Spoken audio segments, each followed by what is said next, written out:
Agora,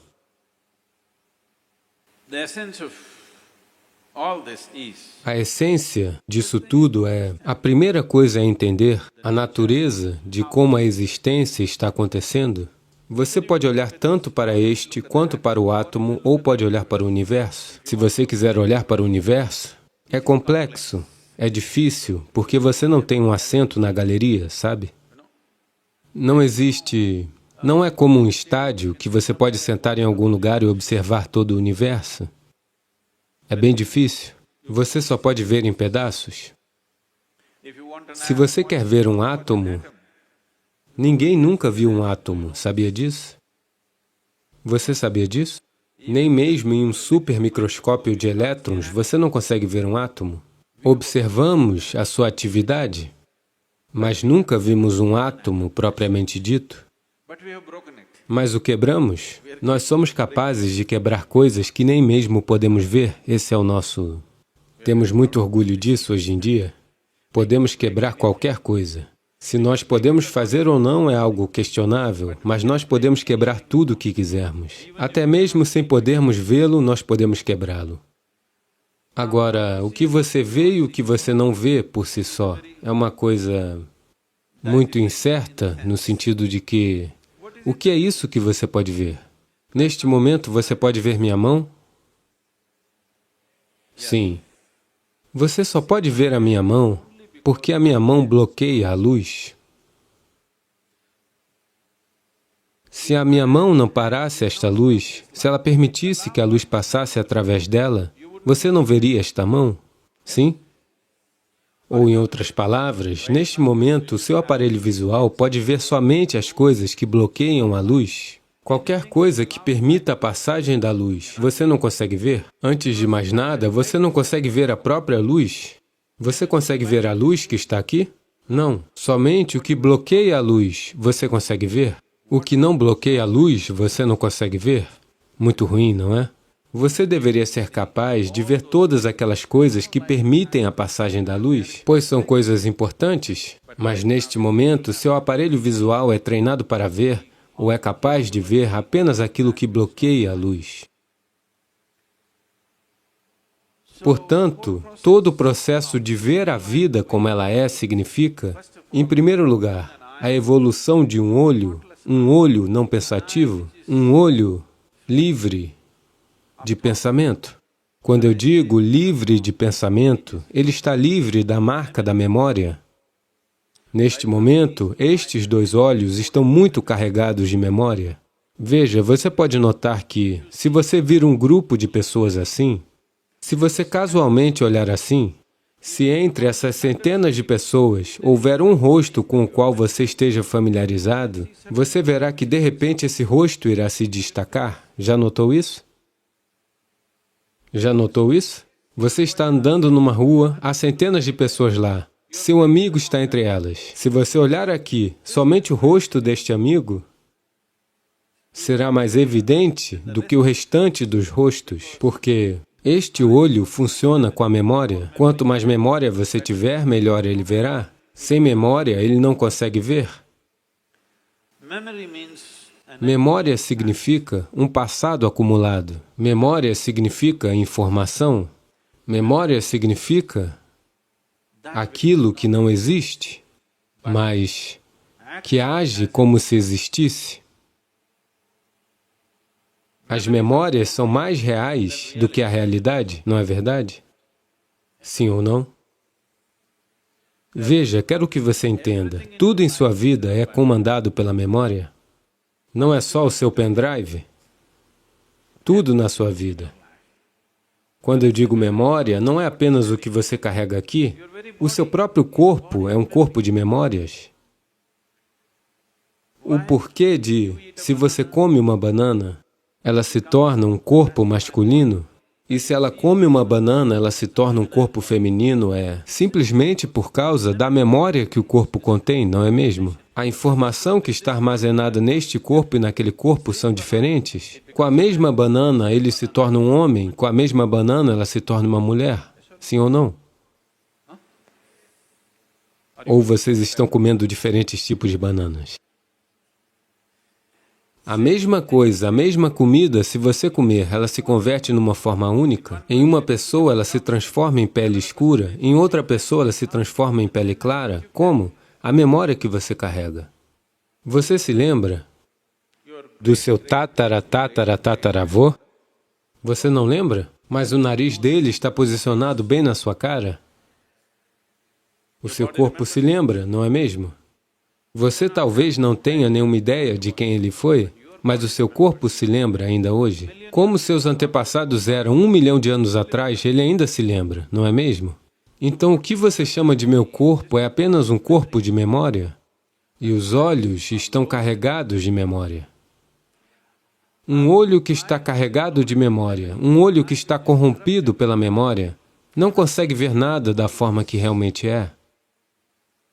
Ele só verá as coisas como lhe for conveniente, pois o software está funcionando a partir de dentro. Ele não permitirá que você veja nada como realmente é. Isto é o que, tradicionalmente, chamamos de karma. Está em seu corpo, está em suas energias, está lá na maneira como suas reações químicas acontecem, está em seu cérebro, na sua mente, está em todas as coisas. Na própria energia física que você carrega, existe memória. Porque você verá que as energias de cada pessoa se comportam diferentemente umas das outras, simplesmente por causa do tipo de memória que elas carregam. Se você quiser se livrar disso, será um longo processo, e se você se livrar disso, o desmantelamento da personalidade e do corpo vão acontecer. Portanto, outra maneira é criar uma distância dela. Simplesmente mantê-la um pouco afastada. Quando você quiser brincar com ela, você brinca com ela. Quando você quiser desligá-la, você deve ser capaz de desligá-la. Portanto, para isso, é necessária uma visão exterior.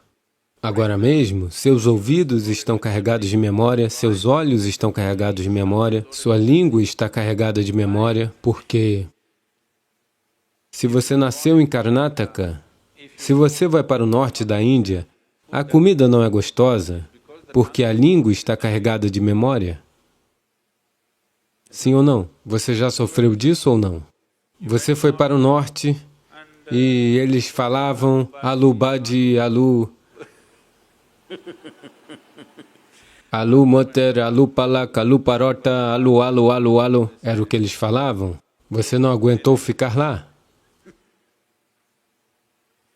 Como sua língua está carregada de memória, ela quer as mesmas coisas de novo, senão ela vai sofrer. Portanto, estar carregado de memória significa que um casulo do passado está te prendendo. Isso não permitirá que você nem mesmo se mova para o presente. Um casulo do passado lhe segura e você permite que ele faça isso. Porque você se sente seguro, ele cria um casulo. Há segurança, mas na segurança também existe prisão. Você estará realmente seguro se o trancarmos em um cofre, não é mesmo? Mas o problema é que você não pode sair. Esse é todo o problema. As paredes que você constrói como autoproteção também se tornam paredes de autoaprisionamento. Essa é a natureza da vida. Se você se tranca por dentro ou por fora, é a mesma coisa.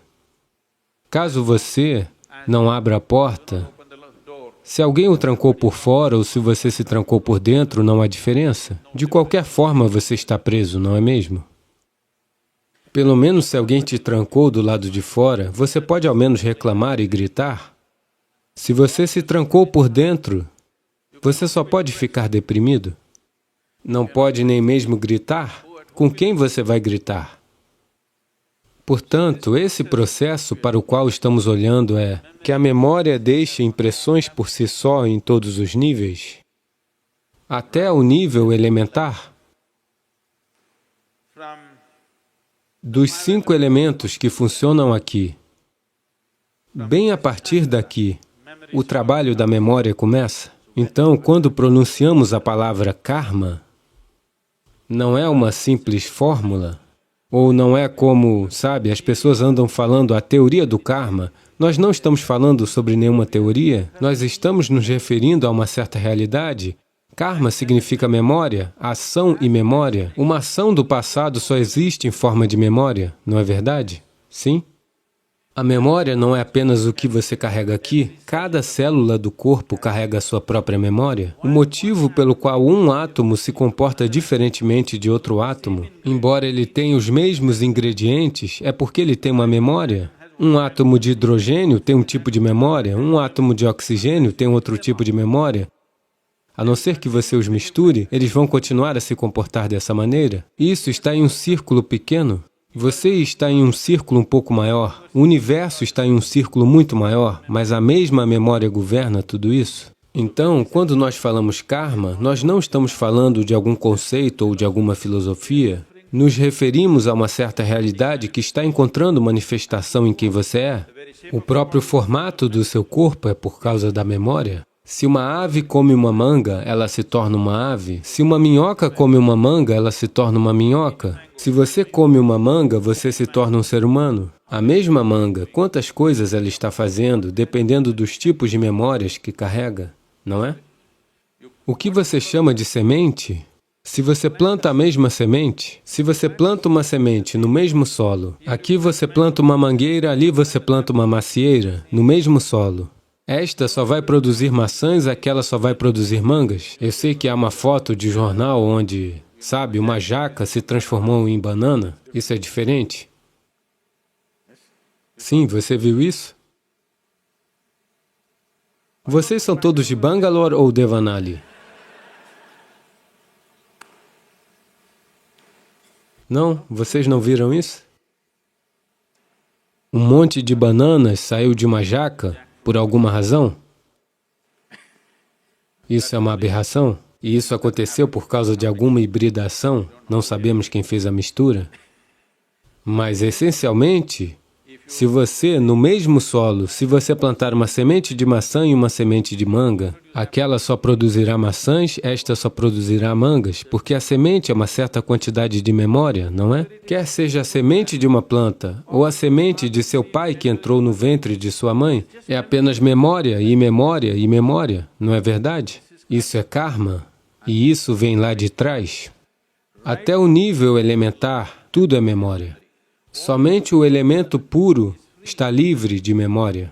Então, a ideia, quando começamos, nós começamos com o Bhutesha, porque essa é a coisa mais importante, que ele dominou os elementos, é por isso que nós o reverenciamos.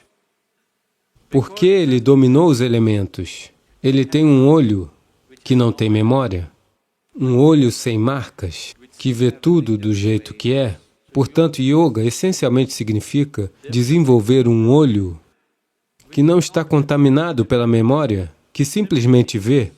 Ele não vê as coisas da maneira como sua memória a perverte, ele simplesmente vê tudo do jeito que é. Esse olho verá aquelas coisas que não param a luz. Neste momento, estes dois olhos só conseguem ver o que para a luz. Se você começar a ver algo que não para a luz, isso significa que outra dimensão do olho está começando a funcionar.